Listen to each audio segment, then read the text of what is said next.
자, 오늘 오후에 하나님 말씀 우리 창세기 24장 이제 살펴보겠습니다. 창세기 24장은요 하나의 긴 이야기 형식으로 이렇게 말씀이 기록되어 있습니다. 그 이야기의 주제는 바로 이삭이 이제 아내 리브카를 얻어서 결혼하는 내용이고, 이제 아브라함이 이제 그런 자기 아들의 신부감을 이제 구하려고 엘리에셀을 보냅니다. 한편의 아름다운 사랑 이야기죠. 그런데 성경은 단순한 그런 이야기를 우리에게 알려주라고 기록된 게 아니라고 제가 말씀을 드렸죠. 반드시 그 성경에는 심오한 진리가 담겨 있다는 얘기죠. 오늘 창세기 24장의 주제는 표면적으로는 이삭과 리브카의 결혼이지만 사실은 이삭과 리브카가 예표로 하는 실체는 뭐냐면 그리스도와 교회라는 거죠.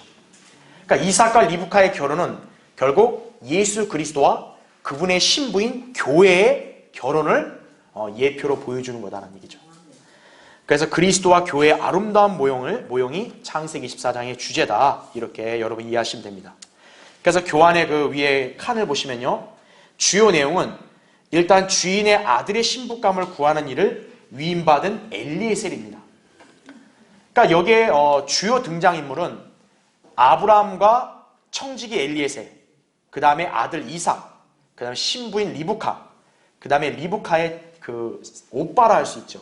이제 어떻게 보면 그 라반, 이런 인물들이 등장을 하는데, 일단 아브라함의 명을 받아서 엘리에셀이 이제 그 자기 주인의 아들의 신부감을 이제 얻으라는 사명을 갖고 이제 찾으러 간다는 얘기죠.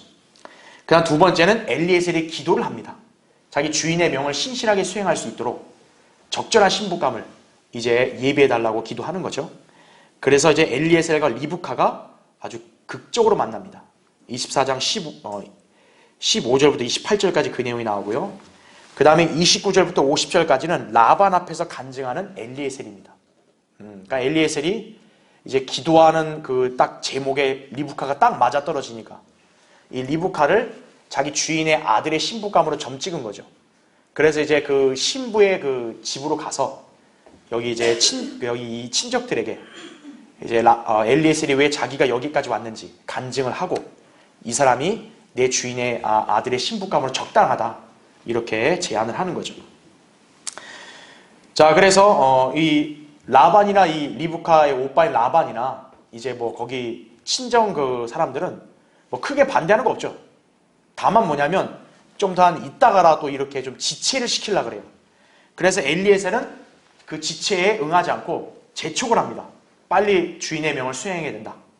그리고 리브카는 어떤 반응을 하냐? 따라가겠다, 이 사람을 얘기하는 거죠. 결국 엘리에셀은 임무를 완수하고 이삭과 리브카는 결혼하는 것으로 24장의 이야기는 끝을 맺습니다. 그래서 거기 주요 내용 보시면요, 밑에 보면요, 24장은 총 67구절로 이루어진 긴 장이다, 이거죠. 리브카가 이삭의 아내가 되는 사건을 자세하게 다룬다. 그러나 이것은 하나의 예표로 적용되는데 바로 그리스도께서 교회를 아내로 맞이하는 장면의 모형이다라는 얘기죠. 이건 제가 지난주에 한번 강의할 때 설명했어요. 창세기의 배열이 경륜적인 순서와 연관이 있다고 그랬습니다. 22장에서 이렇게 아버지 아브라함이 아들 이삭을 제물로 바친 거, 아버지가 아들을 십자가의 죽음에 넘겨준 걸 예표한다고 그랬죠. 그 다음에 이스라엘이 감춰지는 23장의 사라의 죽음으로 그렇게 되고, 교회가 경륜상 밀리면서 이스라엘의 경륜상 뒤로 밀리면서 교회가 등장하죠. 리브카가 이제 등장하는 거죠. 그러니까 24장은 교회 시대에 어떻게 보면 진리를 계시하고 있는 거다는 얘기죠. 결국 교회 시대 끝은 뭡니까? 신부가 휴거돼서 신랑을 만나는 거죠. 결국 24장의 끝도 뭡니까? 리브카가 결국 엘리에셀의 이끌림을 받아서 이삭에게 가서 이삭과 만나고 결혼을 하는 거죠. 교회도 이제 훗날 성령에 의해서 이제 하늘로 떠나고 이제 신랑이신 예수 그리스도와 어린 양의 혼인식을 갖겠죠. 그런 위대한 진리들을 창세기 24장에서 우리가 발견할 수 있다는 얘기예요. 자, 그래서 오늘은 우리가 창세기 24장의 이 내용들 뭐 한 구절 한 구절이 어떻게 보면 다 그냥 이야기의 서술 형태다 보니까 한 구절 한 구절을 다 지금 보지 않고 오늘은 좀 개요를 먼저 살펴보려고 합니다. 그러니까 왜냐하면 창세기 24장에서는 거의 90% 이상이 예표예요. 그러니까 단순한 역사적 사건 이게 중요한 게 아니라 창세기 24장의 내용 대다수는 어떻게 보면 예언적 진리다는 거죠. 예표하는 진리가 있다는 거죠. 그러니까 우리가 그걸 이해하려면 어떻게 해야 돼요? 이 24장이 어떤 구조로 돼 있고 그리고 24장에 나오는 인물들이 어떤 사람의 모형인지를 아는 게 중요하겠죠. 그래야 우리가 24장의 이야기를 살펴볼 때 어떤 구조를 봤을 때 이거는 무슨 의미다. 이거를 우리가 설명할 때 쉽게 이해할 수 있겠죠. 그렇죠? 그래서 오늘은 이 네 인물들이 이렇게 가리키는 그런 실체에 대해서 한번 이렇게 살펴보려고 합니다. 그래서 이제 교환을 보세요. 개요. 창세기 24장에는 4명의 주요 인물이 등장하며 그 각각이 중요한 예표적 의미를 지니고 있다라는 거죠. 이건 제가 지난주에도 한번 간략히 언급했지만 이제 오늘 더 구체적으로 한번 여러분이 설명드리고자 합니다. 자, 먼저 1번 보세요. 자, 아브라함입니다. 자, 아브라함은 이삭의 아버지죠. 그렇죠? 이삭이 예수 그리스도의 예표니까 그럼 아브라함은 당연히 누구의 표겠어요? 아버지 하나님, 하나님 아버지의 모형이다. 이렇게 볼 수 있겠죠. 아브라함은 이삭을 매우 사랑했죠. 마찬가지로 아버지 하나님도 아들 하나님을 어떻게 사랑하시는 거죠. 그래서 거기 보면 요한복음 17장 24절에 이렇게 말씀합니다. 아버지시여, 아버지께서 세상의 기초가 놓이기 전부터 나를 사랑하셨기 때문이옵니다. 이렇게 말씀하죠. 그리고 마태복음 3장 17절에도 이는 내 사랑하는 아들이요 그 안에서 내가 매우 기뻐하노라 이렇게 말씀을 하고 있죠. 예. 고로 아브라함은 하나님 아버지의 예표다. 이렇게 이해하시면 되겠죠. 자, 그 다음에 2번. 자, 이삭이 중요합니다. 자, 여기 이야기의 사실 주인공은 누구겠어요? 이삭하고 리브카죠. 그렇죠? 자, 이삭은 아들 하나님이신 예수 그리스도의 모형이다라고 우리가 볼 수 있겠죠. 자, 왜 그런지 볼게요. 이삭과 예수 그리스도는요, 여러 면에서 일치하는 게 많습니다. 그래서 아주 위대한 모형인 거예요. 그리스도의 위대한 모형이 바로 이삭이라는 얘기죠. 괄호 1번. 그리스도와 마찬가지로 이삭도 어떤 아들이에요? 약속의 아들이라는 거죠. 창세기 15장 4절에도 하나님께서 약속을 한 거죠. 씨를 주는 거를. 그리고 이사야 7장 14절에는 하나님께서 이스라엘 백성에게 처녀에게서 아들을 낳게 해서 메시아를 주겠다고 말씀하셨죠. 임마누엘이죠. 예. 바로 예수 그리스도도 약속의 아들인 거죠. 그렇죠? 그 다음에 괄호 2번. 이삭과 그리스도 모두 탄생이 미리 알려졌다라는 거죠. 예. 그러니까 태어나기도 전에 앞으로 태어날 거라는 게 알려졌다라는 거예요. 창세기 18장 10절에서는 이제 주님께서 생명의 때를 따라 사라가 아들을 낳는다. 이삭이라는 걸 알려줬죠. 또 누가복음 1장 30절 31절에도 천사 가브리엘이 마리아에게 너의 태안에 임신하여 한 아들을 낳을 거다. 미리 알려줬죠. 탄생을. 그 다음에 이제 괄호 3번 바로 이어집니다. 태어나기 전에 바로 뭐가 주어져요? 이름이 주어졌다는 얘기죠. 주님께서 사라에게도 아브라함에게도 아들인 이삭이라는 이름을 미리 지어주셨죠. 예. 창세기 17장 19절에 나오고 또 예수님도 태어나기 전에 마리아에게 이미 그의 아들을 낳으니 그의 이름을 예수라 하라 딱 정해주신 거죠. 예. 그 다음에 이제 괄호 4번 두 사람의 탄생은 모두 어떤 출생이었다고요? 초자연적인 출생이었다 이거죠. 왜 그러냐면 사라는 불임입니다. 왜냐하면 여인이 90세가 넘어서도 아이를 못 낳았다면 이미 경도가 끊긴 거고 그 여인의 태에는 문제가 있는 거죠. 이건 제가 예전에도 강의했다시피 아브라함에게는 큰 문제가 없어요. 왜? 아브라함은 하갈을 통해서 이스마엘을 낳았기 때문에 아브라함의 씨는 문제가 없는 거예요. 그럼 문제는 어디에 있는 거예요? 사라의 태에 있는 거죠. 그러니까 사라는 불임이었다고요. 근데 그 불임의 여인이 아들을 낳았다는 얘기죠. 이거는 과학적이나 의학적으로 설명이 불가능하죠. 초자연적인 출생인 거죠. 자, 그런데 이보다 더 불가능한 일이 뭡니까? 처녀가 아이를 낳는다는 거죠. 마태복음 1장 18절부터 20절에 예수님께서 이제 이사야를 통해서 주었던 약속을 마침내 실현하실 거라는 걸 말씀하는 거죠. 처녀가 임신한 한 아들을 낳으니 그의 이름을 임마누엘이라 하리라 이렇게 말씀했다고요. 처녀 이거죠. 누가복음 1장 34절에도 마리아가 의구심을 갖는 거죠. 내가 남자를 모르는데 어떻게 아이를 낳습니까? 그러니까 처녀는 남자하고 전혀 관계를 갖지 않은 여자란 말이에요. 남자하고 관계가 없는데 어떻게 애가 생겨요? 이건 초자연적인 출생이라는 얘기죠.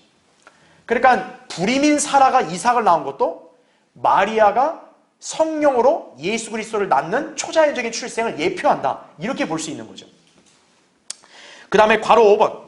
두 사람 모두 자 뭐라고 불렸다고요? 독자. 창세기 22장 2절에는 하나님께서 이삭을 아브라함에게 네 아들, 네 독자 이렇게 얘기합니다. 예. 왜냐하면 하나님이 약속으로 계획 안에서 준 아들은 그 유일하니까 이삭이. 그렇죠? 히브리서 11장 17절에는 독생자란 말을 씁니다. 왜 독생자라는 말 써요? 이삭이 누구를 예표하니까요? 예수 그리스도를 예표하기 때문에 독생자란 말을 쓰는 거죠. 예. 그러니까 요한복음 3장 16절에도 예수 그리스도는 스스로를 독생자라고 이렇게 표현하시죠. 그렇죠. 두 사람 모두 이렇게 불렸다라는 거죠. 그 다음에 괄호 6번. 두 사람 모두 자신의 친족에게 조롱과 박해를 받았다라는 거죠. 창세기 21장 9절 10절에는 이삭이 출생을 해서 아브라함이 잔치를 하죠. 그런데 누가 그걸 조롱했어요? 이스마엘이 조롱을 했죠. 예. 결국 뭐냐면 이삭은 이스마엘하고 어떻게 보면 같은 이복 형제잖아요. 어쨌든. 근데 그런 친족이 어때요? 그 사람을 배척하는 거죠. 조롱하고. 갈라디아서 4장 28절 29절에도 육신을 난 자가 성령을 따라 난 자를 박해하였다고 말합니다. 한번 여러분 찾아볼까요? 이건요. 갈라디아서 한번 보세요. 갈라디아서 4장.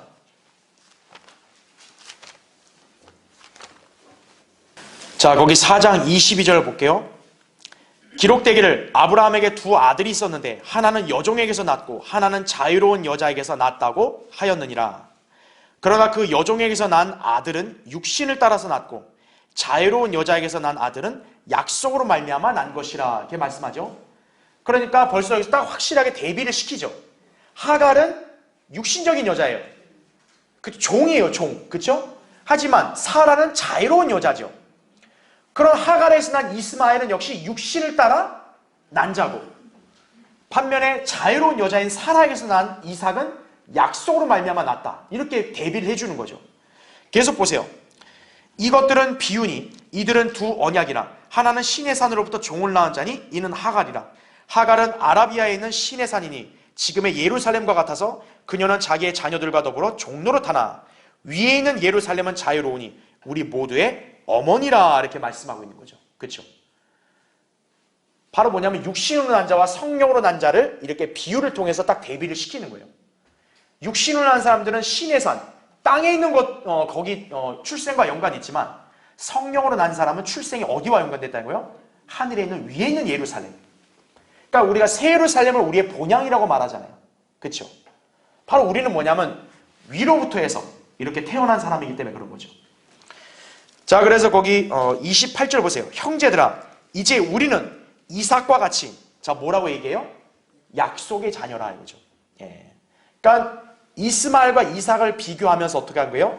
육신을 따라 난 자와 성령으로 난 성도들을 비교하는 거죠. 그러니까 우리 성령으로 난 성도들은 육신으로 난 사람들과 무관하다라는 거죠. 우리는 약속에 따라 이렇게 태어난 사람들이다. 이삭과 같이. 이제 이렇게 설명하는 거예요. 비유로. 그런데 29절 보세요. 그런데 그때 육신을 따라 난 자가 성령을 따라 난 자를 어떻게 했대요? 박해하였던 것처럼 지금도 어떻게 한다고요? 그러하도다. 이렇게 말하는 거죠. 예. 그러니까 이 구절에서 말하는 역사적인 사건은 뭐냐? 바로 이스마엘이 이삭을 조롱하고 멸시했다라는 거죠. 그거를 신약에서는 박해로 설명을 하고 있는 거죠. 그러니까 30절 보세요. 그러나 성경이 무엇이라 말하느냐? 여종과 그녀의 아들을 내어 쫓으라. 이는 여종의 아들이 자유로운 여자의 아들과 함께 상속을 받지 못할 것임이라고 하였느니라. 그러므로 형제들아, 우리는 여종의 자녀가 아니라 자유로운 여자의 자녀로다 이거죠. 예. 그 이스마엘은 쫓겨난 거죠. 왜냐하면 하나님이 약속한 자녀는 이삭이기 때문에 그런 거죠. 자, 그래서 이렇게 두 사람 모두 친족에게 조롱과 박해를 받았다. 그러면 여러분, 예수 그리스도는 누구에게 박해를 받은 거예요? 유대인들이죠. 유대인들은 주님과 무슨 관계요? 형제 관계라고. 그렇죠. 그건 마치 뭐와 똑같냐면 이제 나중에 배우겠지만 여러분 요셉 있죠, 요셉. 요셉이 결국 누구에 의해서 박해를 받아가지고 이집트로 팔려가요? 자기 형제들 아니에요. 마찬가지로 그리스도께서도 자식의 형제들에게 거절당하신 거라는 얘기죠. 친족들에게. 네. 그렇게 볼 수 있다. 그죠? 자, 그 다음에 괄호 7번 보세요. 이삭과 그리스도는 둘 다 제물로 드려졌다는 얘기죠. 창세기 22장 2절과 또 히브리서 9장 26절에 보면 그리스도께서도 제물로 드려주신 것을 말씀하고 있죠. 그죠? 그 다음에 괄호 8번. 이삭이 자신을 불태울 나무를 직접 지고 갔듯이, 이거 제가 저번에 언급했죠? 예수님께서도 자신의 나무 십자가를 친히 지셨다라는 거죠. 요한복음 19장 17절에. 그렇죠. 예. 그러니까 이삭이 이렇게 번제로 드려지는 그 사건은요, 너무나도 예수 그리스도의 십자가 사건을 생생하게 그리고 있는 것 같은 느낌을 받는다고요. 그렇죠. 그 다음에 괄호 9번. 이삭이 저항하지 않고 제단에 어떻게 해요? 올라가죠. 결국 자기 아버지가 죽이려고 하는 거 어때요? 저항하거나 거부하지 않고 기꺼이 그냥 제단에 자기를 그냥 드렸죠. 창세기 22장 9절에. 자, 예수님께서도 친히 자신의 생명을 어떻게 하십니까? 내어 놓으셨다는 거죠. 요한복음 10장 17절에 나온 대로 주님은 뭐 이렇게 죽을 수 없는 분인데 생명을 친히 내어 놓으셨다는 얘기죠. 네. 그 다음에 괄호 10번. 두 사람 모두 아버지께 버림받았죠.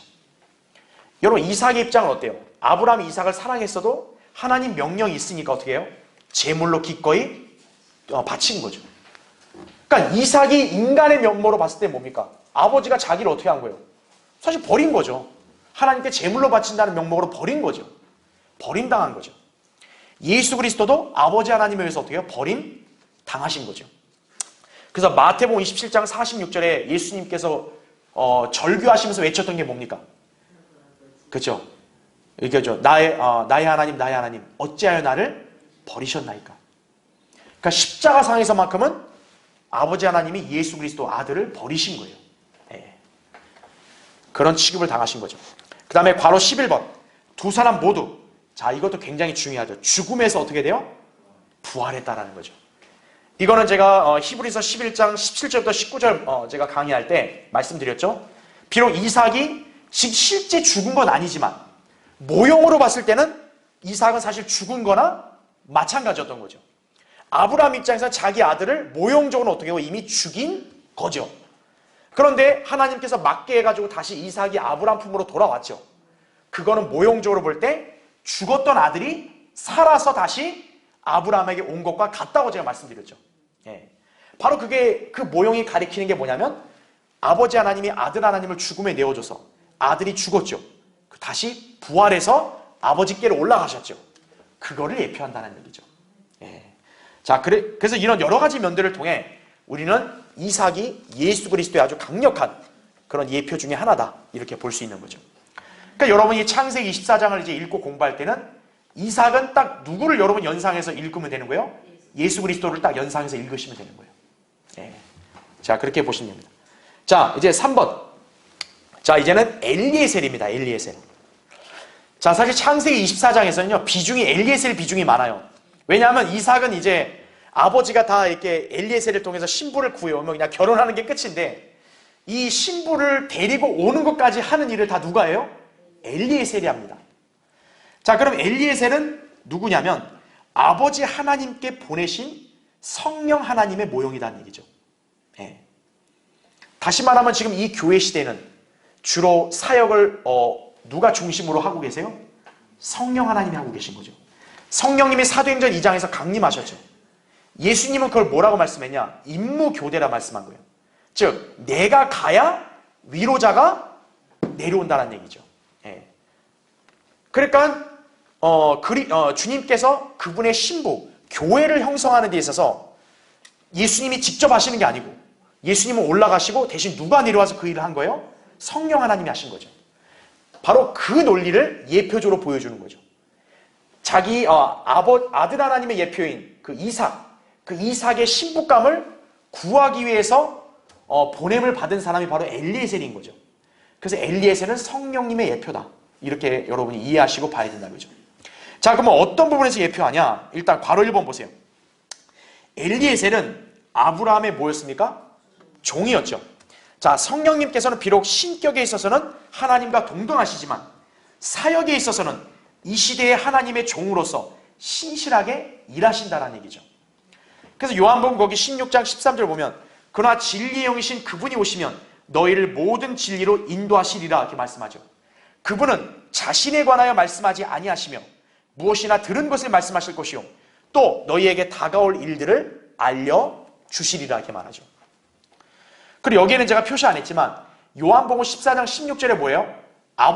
예수님이 아버지께 기도하겠고 그분께서 또 다른 위로자를 너희에게 보내신다고 말합니다. 그러니까 성령님은 어떤 분이세요? 아버지 하나님에 의해서 보냄을 받은 사역자라는 얘기죠. 근데 우리가 이걸 오해하면 안 된다고 제가 오전 성경 공부 때 계속 얘기했던 게 그거죠. 성령님이 비록 보냄을 받았지만 그분이 무슨 하나님과 열등해서 그런 게 아니라 그랬죠. 그분의 역할이 하나님의 종, 사역을 하는 역할이기 때문에 보냄을 받는 역할을 하시는 거예요. 예. 그걸 우리가 오해하면 안 된다는 얘기죠. 그렇죠? 자, 그 다음에 괄호 2번 보세요. 엘리에셀은 하란에 가서 주인의 아들 이삭을 위해 신부를 데려라는 사명을 받았다는 거죠. 자, 이처럼 성령께서도 그리스도의 신부를 데려오도록 하늘로부터 보내심을 받아 이 땅에 강림하셨다라는 거죠. 여러분, 제가 아까 오전 성경 공부 때도 강의했지만 그리스도의 몸은 어떻게 형성돼요? 죄인이 예수 그리스도를 믿으면 그리스도의 몸 안으로 누구에 의해서 들어가는 거예요? 성령님에 의해서 들어가는 거죠. 그걸 성령 침례라 그랬죠. 그러니까 이 시대의 성령님은 엄청난 사역을 하시는 거예요. 믿지 않는 자들에게는 복음을 어떻게든 알게 해서 책망을 하시는 거고 믿는 사람은 그리스도의 몸 안으로 들어가서 예수 그리스도의 신부인 그 몸된 교회를 형성하고 계시는 거예요, 지금. 네. 그 다음에 괄호 3번. 엘리에셀이 이삭의 신부를 데려오도록 보냄을 받은 때는 하나님께 이삭을 제물로 드린 후였다라는 거죠. 이와 마찬가지로 성령께서도 그리스도의 죽음과 부활 이후에야 그리스도의 신부인 교회를 데려오도록 이 땅에 보내심을 받은 것이다라는 거죠. 그래서 이 배열이 놀랍다라는 거예요. 자, 한번 다시 보세요. 자, 창세기 22장에서 이삭의 죽음이 있죠. 그렇죠. 자, 이삭이 이제 한번 제가 이제 24장 공부할 때 누굴 예표한다고 기억하라 그랬어요? 예수 그리스도. 자, 예수 그리스도의 죽으심을 예표하는 22장 있죠. 그 다음에 이제 뭡니까? 23장에서 이스라엘이 잠깐 비껴진다 말씀드렸고 창세기 24장에 가서는 이제 어떻게 하냐면은 엘리에셀이, 그렇죠? 엘리에셀이 자기 아들의 신부감, 그렇죠? 엘리에셀이 리브카를 구하고 데려오죠. 그렇죠. 제가 엘리에셀은 누굴 예표한다고 기억하라 그랬어요? 성령 하나님. 그럼 이거는 예표적으로 바로 뭘 의미하냐? 이삭의 죽음은 십자가죠. 초림이죠. 그러면 초림 이후에 이삭 죽음 후에 엘리에셀이 나타났죠. 그럼 이거는 언제겠어요? 사도행전 2장의 오순절이겠죠. 그렇죠.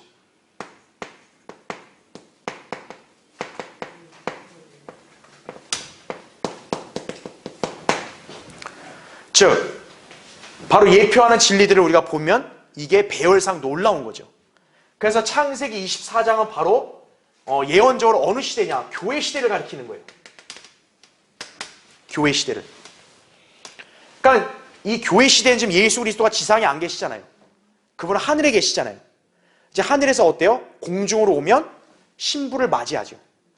그러니까 우리가 예수 그리스도를 이제 실제 만나는 건 언제입니까? 주님이 공중에 재림하셔서 우리가 휴거될 때야 비로소 만나는 거죠. 그렇죠. 그리고 이제 휴거된 이후에 그리스도의 심판석을 거치고 어린 양의 혼인식에서 비로소 이제 결혼을 하게 되는 거죠. 창세기 24장 맨 끝도 뭡니까? 이삭이 리브카와 한 몸이 돼서 결혼을 하는 거죠. 바로 그게 어린 양의 혼인식을 가리키는 거죠. 그래서 창세기 24장은 뭐냐? 바로 교회 시대의 전반적인 있을 일들을 암시해서 보여주는 거다는 얘기죠. 그걸 여러분이 잘 기억하셔야 한다는 얘기예요. 예. 바로 이런 연관성이 있다는 거죠. 예. 자, 그래서 성경 배열과도 너무 잘 이렇게 일치가 된다 이거죠. 그 다음에 괄호 4번. 엘리에셀은 자신에 관해서는 말하지 않고 자기 주인의 아들에 대해서만 증거했다 이거죠. 우리가 이제 24장을 다음 주부터 보면 알겠지만 엘리에셀은 결코 자신의 내력이나 이런 걸 얘기 안 해요. 절대로. 주인이 나를 왜 여기에 보냈고 우리 주인이 어떤 그 영화로운 그런 존귀와 그런 어떤 그런 재물이 부유함이 있고 우리 아들이 그걸 상속받는다고 우리 주인의 아들께서 다 주인의 아들만 얘기합니다. 왜냐하면 주인의 아들이 신부감을 데려오는 역할을 해야 되니까. 거기서 엘리에셀이 쓸데없이 자기 얘기를 할 이유가 없는 거죠. 바로 그게 성령 하나님의 예표인 거죠. 이 시대에 성령 하나님이 이 땅에서 강림하셔서 하시는 일은 뭐냐? 아까 우리 읽었던 대로 자신에 대해 말씀하는 게 아니라 예수 그리스도를 증거하는 거라는 얘기죠. 그래서 죄인들이 예수 그리스도를 믿게 해서 그리스도의 신부인 교회가 되게 하는 거예요. 그게 성령님의 역할이라는 얘기죠. 바로 엘리에셀은 그 점을 보여주는 거예요. 그래서 엘리에셀은 라반한테 가서도 결코 자기 얘기를 하지 않고 자기 아들을, 주인의 아들에 대해서만 증거한다는 얘기죠. 성령께서 스스로 말씀하지 않고 그리스도에 관하여 증거하고 계신다. 이렇게 다 알 수 있는 거죠. 그 다음에 괄호 5번 보세요. 이것도 흥미로운데 엘리에셀의 임무가 매우 어떻다고요? 급박했다는 거죠. 이제 라반이 어떻게 하냐? 알았다. 내가 이렇게 하나님 인도하심으로 해서 우리 여기 리브카를 데려간다고 하는데 그래도 신부가 시집가기 전에 여기 며칠 좀 같이 있으면 어떠냐? 근데 엘리에셀은 그 여지를 안 줍니다. 내 주인의 임무를 빨리 수행해야 된다. 이렇게 아주 급박해요. 빨리 데려가야 된다. 이렇게 얘기합니다. 바로 이 시대의 성령님의 임무도 어때요? 급합니다. 성령님은 느슨한 분이 아니에요. 느긋한 분이 아니에요. 급하신 거예요. 그걸 알 수 있는 게 뭐냐면 고린도서 6장 2절에 뭐라고 말씀하세요? 보라 지금이 기뻐 받아들일 때요. 보라 지금이 뭐라 그래요? 구원의 날이라 그러죠. 예. 성령 하나님에 의해서 죄인들이 복음을 믿어 구원받을 때 역사가 일어나잖아요. 그 역사를 성령님은 느긋하게 하시는 분이 아니라는 얘기죠. 어이구 너 예수님 믿었니? 너 기다려. 내가 2, 3일간 어디 갔다 올 테니까 그러고 나서 성령 침례 받자. 이게 아니라는 얘기죠. 즉시 빨리 성령으로 거듭나게 하는 일을 하시냐. 급박하다는 얘기죠. 그러니까 지금이 구원의 날이다. 자꾸 그렇게 얘기하시는 거예요. 그 다음에 괄호 6번. 엘리에셀은 리브카에게 귀한 선물을 주어 그 주인 이삭의 부유함을 드러냈어요. 창세기 24장 22절 47절에 나옵니다. 그러니까 지금 엘리에셀은 이삭이 이렇게 부유하다라는 것을 알게 하려고 선물을 준 거죠. 자, 이 시대도 어때요? 성령님께서는 우리에게 우리의 신랑이신 예수 그리스도가 부유한 분이고, 그렇죠? 풍성하게 주시는 분임을 우리에게 알게 하시죠. 어떻게 알게 하세요? 성령의 은사를 통해서든 성령의 열매를 통해서든 우리의 신랑이요 구주이신 예수 그리스도를 통해 정말 이렇게 풍성한 삶, 내가 부유한 삶을 누릴 수 있구나라는 걸 맛볼 수 있는 거죠. 그렇죠. 네. 바로 은사와 열매들이 성령께서 우리에게 그리스도의 풍요함을 알게 하는 선물들이다라는 얘기죠. 네. 그걸 우리가 그래서 배울 수 있다 그죠. 교회를 위해서 예비하신 것을 미리 맛보게 하신다는 거죠.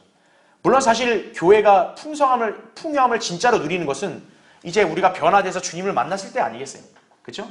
그런데 이 땅에서도 돼요. 그걸 미리 맛보게 하신다는 얘기죠. 예. 오늘 여기서 여러분이 이렇게 믿음 생활하는 것도 다 영적으로 그런 풍요함을 맛보게 하시는 거죠. 우리가 믿는 예수 그리스도 안에는 풍요로움, 부유함이 넘친다는 걸 알게 하는 거죠. 그렇죠. 자, 그 다음에 괄호 7번. 엘리에셀이 리브카로부터 이삭의 아내가 되겠다는 동의를 얻어낸 후 자신이 직접 그녀를 데리고 떠났다 이거죠. 이와 마찬가지로 그리스도의 신부, 곧 교회가 준비를 마치면 성령께서는 그 즉시 신부를 데리고 하늘로 돌아가실 것이라는 거죠. 아까 얘기한 대로 엘리에셀이 자꾸 재촉을 하잖아요. 자꾸 시간 끌면 안 된다. 그래서 리브카에게 물어봤더니 리브카는 따라가겠다는 거예요. 그래서 시간을 지치 않고 얼른 준비가 되니까 엘리에셀이 리브카를 데리고 빨리 떠납니다. 떠나서 자기 주인의 아들에게 인계를 합니다. 바로 그처럼요. 성령님께서도 이제 그리스도의 신부인 교회가 딱 갖춰지죠. 그럼 즉시 어떻게 하는 거예요? 이제 하늘로 우리를 데려 올라가시는 거예요. 예수 그리스도가 하늘까지 공중에 내려오시면 어떤 거예요? 성령님께서는 교회를 들림받게 해서 이제 아들 하나님께 인계하실 거다는 얘기죠. 예. 자, 바로 그것을 엘리에셀을 통해서 우리에게 이러한 모형들을 보여준다 이거죠. 자, 그 다음에 4번 보세요. 자, 이제 이거는 우리와에게 아주 직접적으로 연관된 인물이죠. 리브카입니다. 리브카는 그리스도의 신부인 교회의 모형입니다. 예. 이삭의 아내니까요. 그렇죠? 자, 그럼 리브카가 왜 교회의 위대한 모형인지를 볼게요. 괄호 1번. 리브카는 엘리에셀의 말을 믿고 그의 요구에 자신을 맡겼다 이거죠. 여러분, 여기서 참 흥미로운 게 뭐냐면 리브카는 자기 결혼 상대인 이삭을 한 번도 본 적이 있어요, 없어요? 없어요. 그냥 엘리에셀을 통해서만 듣는 거예요. 그러니까 오늘날 사람들이 이성으로 볼 때는 이해가 안 되는 거죠. 어떻게 만나보지도 않고 그냥 저 사람 말만 그대로 믿고 가냐 이거죠. 신뢰를 할 수 없죠. 인간의 안목으로 볼 때는. 그러나 교회는 그렇지 않다는 거죠. 우리 교회는 우리가 눈으로 보지 않았어도 성령을 통해서 예수 그리스도를 우리는 다 믿죠. 그분을 사랑하죠. 그리고 여기 리브카는 엘리에셀에게 자기 모든 걸 다 맡깁니다. 당신이 하라는 대로 내가 하겠다고. 그래서 결혼하겠다고. 당신이 가라고 하면 가고 이끄면 이끈 대로 가겠다 이거죠. 마찬가지로 우리 교회 그리스도인들도 어때요? 성령님께 우리 자신을 맡기는 거죠. 이처럼 교회도 성령님을 믿고 그분의 요구에 자신을 맡겨야 돼요. 성령을 소멸하거나 그분을 슬프게 해서는 안 된다는 거죠. 데살로니가전서 5장 19절, 에베소서 4장 30절에 있는 거죠. 이걸 리브카가 막 엘리에셀 속을 썩였을 것 같으세요? 아니죠. 그렇죠. 교회는 성령님을 거스르면 안 돼요. 그렇죠. 자, 그 다음에 괄호 2번. 리브카는 이삭을 위해서 기꺼이 자기의 친족을 떠났습니다. 57절, 58절에 이제 그게 나중에 보면 이제 나올 거예요. 자, 그리스도인들 역시 예수님을 위해서 기꺼이 친족에게서 분리되어야 한다라는 거죠. 세상과 이 세상 신으로부터 교회는 마땅히 분리되어야 한다는 얘기죠. 엘리에셀이 제안을 했고 라반도 이렇게 응수했고 리브카의 선택이에요. 너 네 오라비를 따라서 네 친족과 같이 그냥 여기 주저앉고 있을래? 아니면은 너의 신랑감을 인도하려는 이 사람 따라갈래? 리브카는 어땠어요? 그 사람을 따라갔죠. 예. 그리스도인들도 어때요? 리브카처럼. 그렇죠. 완전히 이제 세상 육신과 연결된 친족들에서 분리돼야 된다는 얘기죠. 예수님을 위해서. 우리는 예수님을 한 번도 본 적이 없잖아요. 그러나 친족들은 우리와 혈육으로 엮여 있잖아요. 그럼에도 불구하고 누구를 선택해야 된다는 거예요? 예수 그리스도를 선택해야 한다는 얘기죠. 이 땅에서도 그렇게 선택해야 되고 마침내 휴거 때는 이제 완전히 그렇게 되는 거죠. 그렇죠. 예. 그 다음에 괄호 3번. 리브카는 예수 그리스도를 예표하는 그 씨와 결혼한다는 얘기죠. 갈라디아서 3장 14절부터 17절에 보면 그 씨는 예수 그리스도라고 말하고 있습니다. 예, 그렇죠. 예. 그러니까 리브카는 지금 아브라함에게 약속한 씨와 결혼했죠. 우리 교회도 하나님께서 약속하신 그 씨, 예수 그리스도와 혼인하는 거죠. 그렇죠. 그걸 예표한다. 이렇게 이해하시면 됩니다. 그 다음에 괄호 4번 보세요. 자, 이것도 흥미로운 내용인데, 자, 여기 창세기 24장에는 나오진 않아요. 나오진 않는데, 엘리에셀은 아마도 리브카와 함께 돌아오는 길에 그녀에게, 그 다음 페이지죠. 그의 주인 이삭에 관한 모든 것과 그녀를 위하여 예비된 모든 것에 대해 이야기해 주었을 것이다 라는 거죠. 65절을 보면은 그런 것들이 약간 우리가 유추해 볼 수 있는 거예요. 성령께서도 우리가 이 지상의 순례길을 가는 동안 예수님을 만나게 될 때까지 그분과 우리가 받게 될 일들에 관해 설명해 주고 계신다라는 거죠. 무엇을 통해서요? 성경을 통해서. 그러니까 여러분이 한번 상상을 해보세요. 이제 리브카가 엘리에셀을 따라 나섰어요. 그러면 이삭이 있는 데까지 둘이 함께 갈 거 아니겠어요, 계속. 그럼 둘이 가면서 무슨 얘기 하겠어요? 그냥 아무 말 않고 그냥 가겠어요, 그냥? 둘이 멀뚱멀뚱 가겠어요? 뭔가 서로 대화를 하지 않겠어요? 리브카가 물어볼 수도 있죠. 정말 당신 주인 아들이 그렇게 이렇게 부유하고 또 이렇게 대단하고 그런 거 맞냐? 그러면 엘리에셀이 다 가르쳐 줘야죠, 그렇죠? 맞다고. 당신의 신랑이신 나의 주인 아들은 이렇게 위대한 분이다. 그러면 리브카가 물을 거 아니에요. 그 주인 아들은 도대체 어떠한 말씀을 하시고 또 어떠한 분이시냐? 그럼 엘리에셀이 그 설명 안 해주겠어요? 해주죠.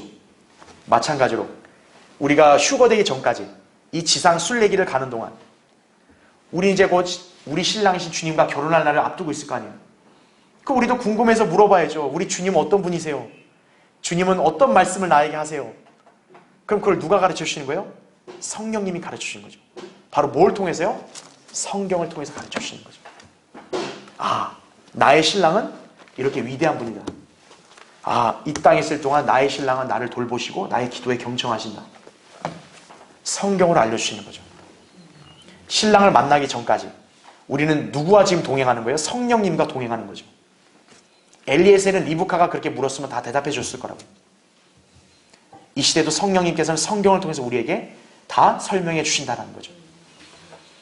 그러니까 여러분이 정말로 결혼할 예수 그리스도를 알고 싶다면 성경을 많이 상고해야 되는 거예요. 네. 그럼 더욱더 확신을 갖고 더욱더 예수 그리스도와 혼인하는 것을 기뻐하게 된다고요. 그 다음에 괄호 5번. 리브카는, 자, 이게 중요합니다. 어떤 신부예요? 이방인 신부였다는 거예요. 리브카는 이삭의 친척은 맞아요. 이삭과 아무 관계없는 사람 아닌데 이삭의 친척이에요. 하지만 히브리인의 시조는 나홀이 아니라 누구예요? 아브라함 한 사람입니다. 그러니까 하나님께서 인정하신 히브리인의 시조는 아브라함이기 때문에 아무리 아브라함의 형제라 할지라도 하나님의 관점에서는 이 이삭에게 진정한 친족은 아브라함에게서 난 사람이어야 된다는 얘기죠. 근데 리브카는 아브라함에서 난 그런 딸이 아니죠. 그렇죠? 바로 나홀에게서 난, 그렇죠? 나홀에서 나온 그런 딸인 거죠. 그렇죠? 예, 그러니까 그 다르다라는 얘기죠. 그러니까 아브라함의 입장에서도 리브카는 뭡니까? 이방인에 불과한 거예요. 근데 자기 아들의 신부를 이방인 신부를 얻어준 거죠. 마찬가지로 아버지 하나님도 아들 하나님의 신부를 어떤 신부를 얻게 하는 거예요? 이방인 신부를 얻게 하는 거죠. 바로 우리가 이방인들 아니에요. 우리 이방인들로 구성된 교회가 신부가 되는 거죠. 예. 그래서 교회도 이방인 신부다. 이렇게 여러분 이해하시면 됩니다. 그 다음에 괄호 6번. 리브카는 사라의 복을 어떻게 해요? 상속받죠. 왜냐하면 아브라함의 모든 복과 유업은 다 이삭이 받잖아요. 그렇죠? 근데 아브라함의 아내는 죽었잖아요. 이제 아브라함의 복이 이삭에게 이어지면 그 이삭이 가진 복도 역시 같이 누가 누리는 거예요? 리브카가 같이 누리는 거죠. 자, 사라는 여호와 하나님의 아내인 이스라엘의 예표죠. 그러나 이것은 이스라엘에게 주어진 물리적인 약속들이 교회에게로 넘어왔다는 말이 아니다라는 걸 이해하셔야 돼요. 야, 이거 보니까 마치 리브카가 이삭과 결혼해가지고 사라의 자리를 리브카가 대신하니까 마치 교회가 이스라엘을 대신한다. 그렇게 오해하면 안 된다는 얘기예요. 자, 우리도 이스라엘이 가졌던 영광을 우리도 누립니다. 그런데 이스라엘이 없어지고 우리가 그걸 다 차지했다. 이건 잘못된 거예요. 자, 그럼 우리가 어떻게 해야 볼 수 있냐면 에베소서 한번 보세요. 여러분 거기 에베소서 2장.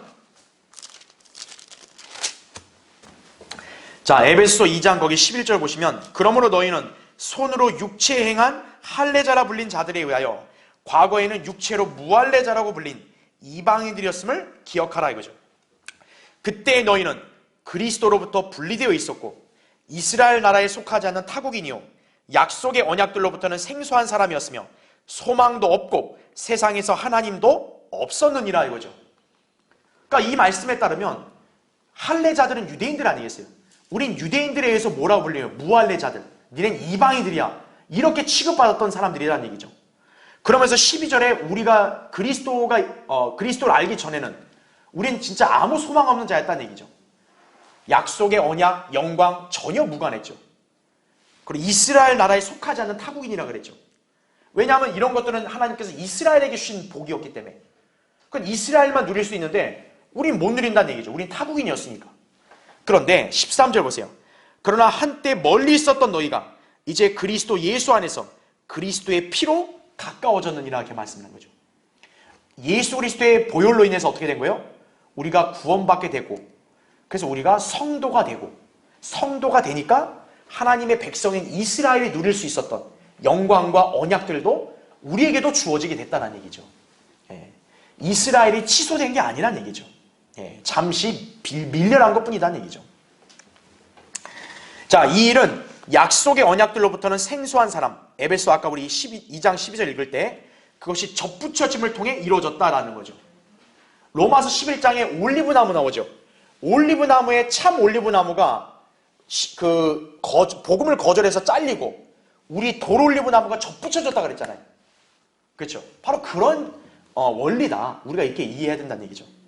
근데 로마서 11장 봤을 때 참 올리브 나무가 아예 버려진 게 아닌 거죠.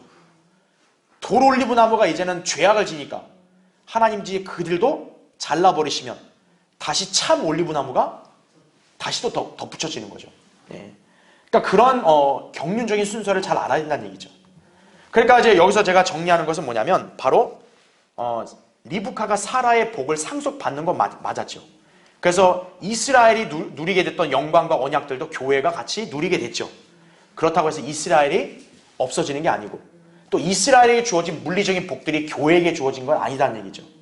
왜요? 교회는 영적인 백성이니까. 우리는 영적인 복들을 누린 사람들이죠. 우리 이스라엘처럼 무슨 물리적인 전쟁을 해가지고 물리적인 돈을 쌓고 이게 아니라는 거죠. 하늘에 속한 백성이니까. 예, 그 차이점만 우리가 잘 이해해야 됩니다. 그 다음에 괄호 7번. 리브카는 보지 않고 믿는 믿음을 지니고 있었다 이거죠. 그녀는 이삭을 본 적이 없어요. 그러니까 참 희한하죠. 한 번도 남편감을 안 보고 그냥 이 엘리에셀 말만 듣고 그냥 그대로 이 사람을 남편으로 기꺼이 따른 거예요. 결혼하고. 그런 결혼은 아마 거의 없을 거예요. 그렇죠? 자, 이 시대의 교회도 마찬가지예요. 지금 교회 시대가 거의 2000년 가까이 됐잖아요. 지금 예수 그리스도의 신부는요 2000년 동안 신랑을 못 봤어요. 그래서 거기 베드로전서 1장 8절 보면 너희가 그를 보지 못하였으나 어때요? 우리는 사랑한다 이거죠.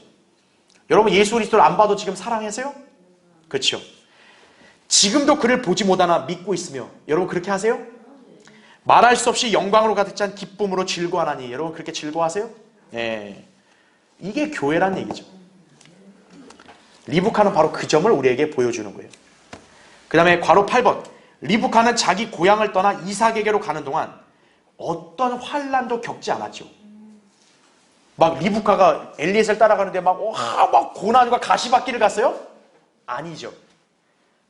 그처럼 교회도 예수 그리스도와 만나기 전에는 대환난을 겪어요? 대환난을 겪지 않아요?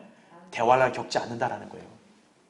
우리 교회가 휴거돼서 어린 양 혼인식 치르기 전까지 어떤 환난도 있어요? 없어요? 없다라는 거죠. 그러니까 교회는 대환난 전에 휴거되는 거예요. 계시록 4장 1절부터 3절에 그렇게 나온다겠죠. 그 다음에 괄호 9번. 자, 63절에 이렇게 나와요. 이삭은 집을 나와서 들판에서 리브카를 맞이합니다. 그러니까 이삭은 집에 가만히 있는 게 아니라 들판에서 계속 기다리는 거예요. 나의 신부가 오나 안 오나. 그 신부가 이제 모습을 드러내니까 맞아들이죠. 마찬가지로 우리 주 예수 그리스도께서도 셋째 하늘에 그냥 가만히 계신 게 아니에요. 우리 교회를 데려가기 위해서 공중에 내려오신다는 거죠.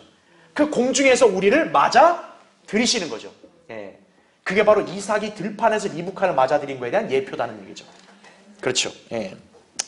데살로니가전서 4장 17절에 공중에서 주와 만난다 그랬죠. 그 다음 마지막 괄호 10번. 이삭이 리브카를 만난 것은 언제요? 저녁 때였습니다. 63절에 저녁 때 만납니다. 자, 저녁 다음이 뭐예요?